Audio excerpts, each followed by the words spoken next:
जब हमारी छुट्टी ख़त्म हो जाती है तो हम अपना सामान जल्दी-जल्दी अपना पैक करते हैं और हम अपना सामान खुद से पैक इसलिए करते हैं क्योंकि मुझे अपने सामान के बारे में आइडिया रहता है कि मेरा सामान इसमें क्या ज़रूरत है, क्या नहीं।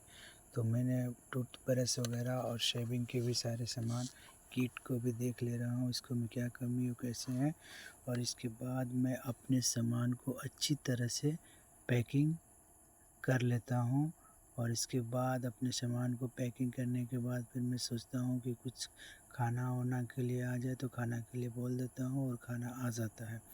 तो ये जो हमारी खाना है हम सोचते हैं खाना-वाना खा लें, तो खाना जैसे फाइनली हम खाना खा लेते हैं और इसी वक़्त मेरी माँ से भी बात होती है और फिर बच्चे लोग को मैं सोचता हूँ खाना खाने के बाद कि इन लोगों के लिए कुछ मिठाइयाँ-विठाइयाँ खरीद दें तो बगल दुकान से बच्चों को मिठाई ले लिया और नाइट का मेरा ट्रेन था और हमने घर से ऑटो लेकर रेलवे स्टेशन के लिए निकल गया। रेलवे स्टेशन पहुंच गया फाइनली और यहाँ पे हम हैं और मेरे भैया जो बैग लिए हैं और 2 मेरे चाचा के लड़के हैं और हमारा ट्रेन तकरीबन 12 बजे से पहले की थी और हम अपने रेलवे स्टेशन आधा घंटा पहले पहुँच गए थे। ये हमारा होम टाउन का रेलवे स्टेशन है और हम ओवर ब्रिज पे चढ़ गए थे। भैया मेरे ट्रॉली बैग को प्यार से खींच रहे थे और ये रेलवे स्टेशन में पहुँच कर हम ट्रेन का इंतज़ार कर रहे थे।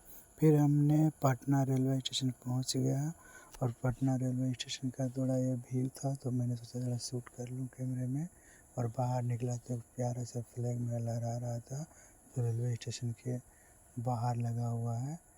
तो फिर हम पटना रेलवे स्टेशन में कुछ अपना याद के लिए पिक्चर वगैरह शूट कर लिए क्योंकि हमने यहाँ पे पहली बार आया था और फिर हम लंच वंच कर लिए थे और फिर हम लिफ्ट से जाने लगे।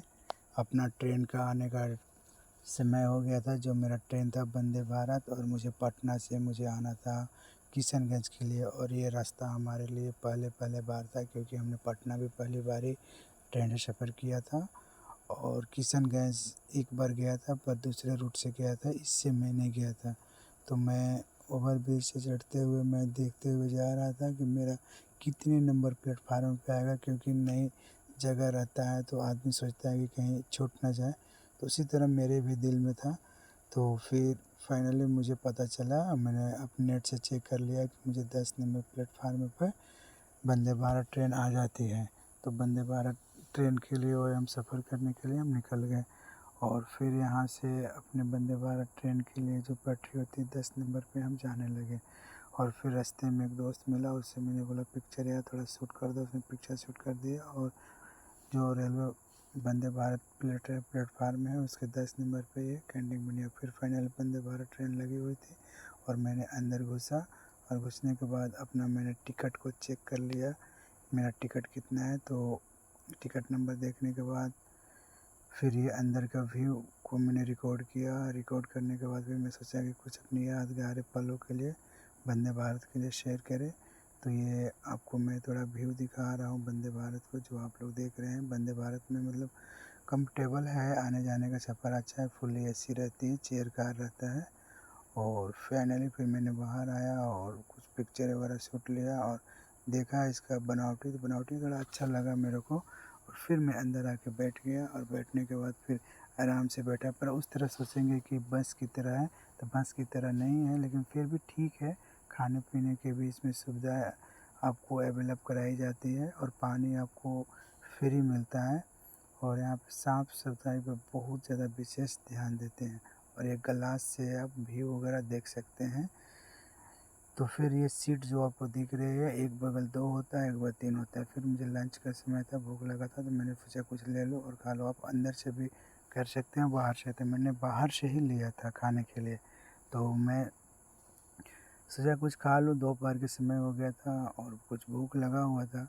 तो मैं सोचा कि मैं ज़्यादातर सोचता हूँ कि कम से कम लाइट वेट ही खाना खाएँ। तो फिर मैंने जो था मैंने बाहर से लिया, खाना खा लिया और खाना खाने के बाद फिर मैं फाइनली किशनगंज पहुँच गया। किशनगंज पहुँचने के बाद फिर मेरा जो यूनिट था, यूनिट जाने के लिए मैं तैयारी करता। तो मुझे अब वहाँ से यूनिट मेरे के आधा 1 घंटे का था किशनगंज से।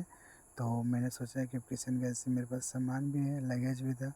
तो मैं लिफ्ट का इंतज़ार करने लगा और लिफ्ट जैसे ही खुला मैंने किशनगंज से बाहर आया और यहाँ से मैंने अब ऑटो के लिए देखने लगा और सोचा कोई ऑटो को मैं हायर करूँगा। तो फाइनली मुझे एक ऑटो मिल गया और ऑटो से मैंने निकल गया रास्ते में, और रास्ते में मुझे भूख लगी थी। फिर मैंने खाना खाया और खाना खाने के बाद फिर मैंने जो था नाइट होल्ड किया, और नाइट होल्ड करने के बाद फिर मेरी ड्यूटी जॉइनिंग हो गई। फिर मैंने ड्यूटी जाने के लिए अपने यूनिफ़ॉर्म लगा के इंतज़ार कर रहा था कि मेरी बारी कब आएगी और मैं कहाँ जाऊँगा। तो फाइनली मुझे पता चला कि मुझे बॉर्डर जाना है, और मैं डिटेल हो गया और फिर मैं बॉर्डर के लिए ड्यूटी के लिए रवाना हो गया। ये हमारी ब्लॉग आप लोगों को कैसा लगा, आप लोग